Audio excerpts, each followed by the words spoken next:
Caesar on the cross. Been a long time since I've seen the kind of work you've laid down today. A damn long time. And the screams of those Legion bastards as they kick dirt running east like a choir of angels to my ears. Speaking of, that crazy light show over the fort? What the fuck was that? Some kind of thumb of God you called down? Amazing. Fucking amazing. Could use 100 of you. Just scatter you over the east like jacks. Give those plum fucks the what for.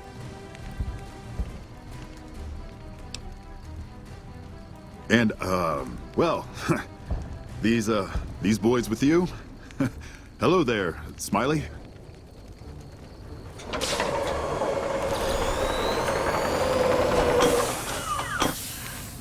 Guess it ain't no secret how you,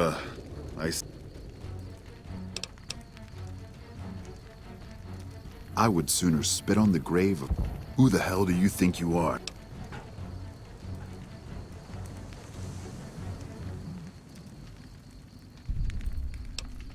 Figured as much.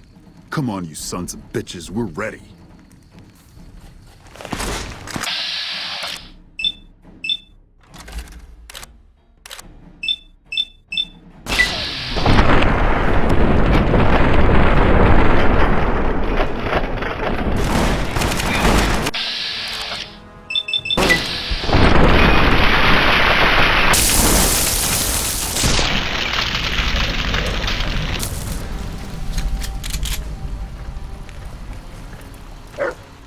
Did a super job wrapping things up, and I'm not just saying that because I have to. I didn't want to make a big deal about this until after we won, but, well, I found some code snippets in one of Mr. House's databanks that will let me, reprogram my personality to be a little more assertive, basically. So that's what I'm going to be doing, and it's going to take me a while, so it'll seem like I'm offline.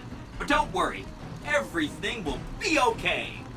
I've updated the Securitron's targeting parameters so they know what to do. Vegas will be protected.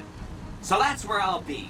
Off making a few changes. And I guess I'll see you around. We accomplished a lot together. It was fun. Take care.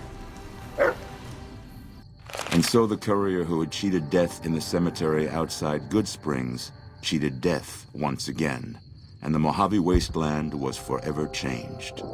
The courier, with the aid of Yes Man, drove both the Legion and the NCR from Hoover Dam, securing New Vegas's independence from both factions. With Mr. House out of the picture, part of the Securitron army was diverted to the Strip to keep order. Any chaos on the streets was ended. Quickly. Chaos became uncertainty, then acceptance with minimal loss of life. New Vegas assumed its position as an independent power in the Mojave. Supporting the ideals of independence, the courier was recognized as the man responsible for a truly free New Vegas. He ensured Mr. House's tyranny was broken, and neither Caesar's Legion nor NCR would ever gain control over New Vegas. Though some super mutants in Nightkin continued to journey to the legendary Utopia, they found little trace of its existence. Some eventually found their way to Jacobstown, but many wandered off into the wastes, confused and disheartened. Still grappling with self-doubt over his usefulness in the face of old age, Raoul was never able to find peace with himself. Eventually, he left the Mojave and assumed a new name, as he had done so many times before.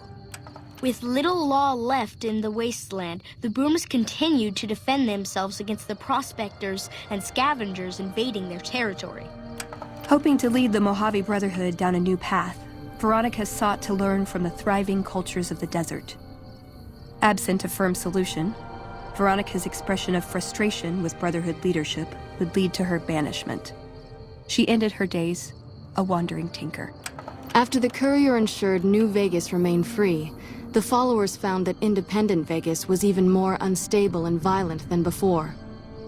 Old Mormon Fort became excessively burdened by the influx of patients, struggling to provide even the most basic of services. Travelers continued to stop by Goodsprings Source for water on the Long 15, but rarely would anyone venture into the ruins of Goodsprings itself. Those who did were almost always tourists, come to visit the graveyard where the courier rose from the dead.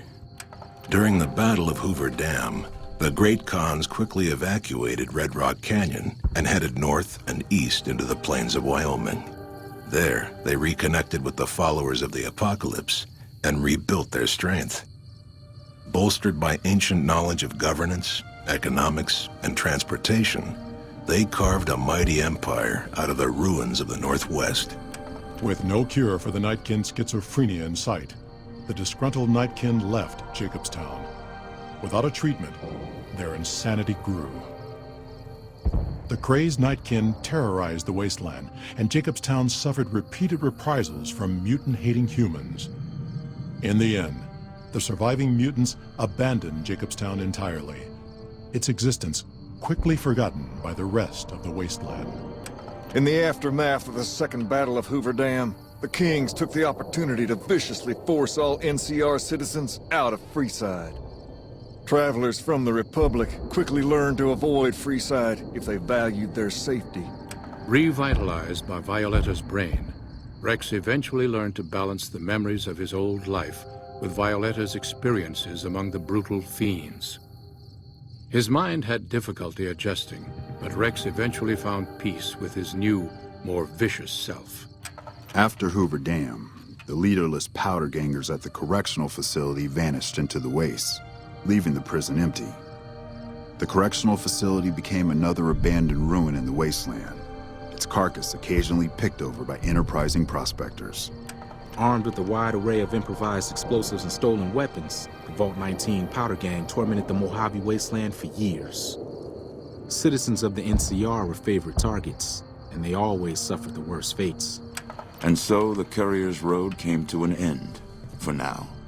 In the new world of the Mojave Wasteland, fighting continued, blood was spilled, and many lived and died just as they had in the old world. Because war never changes.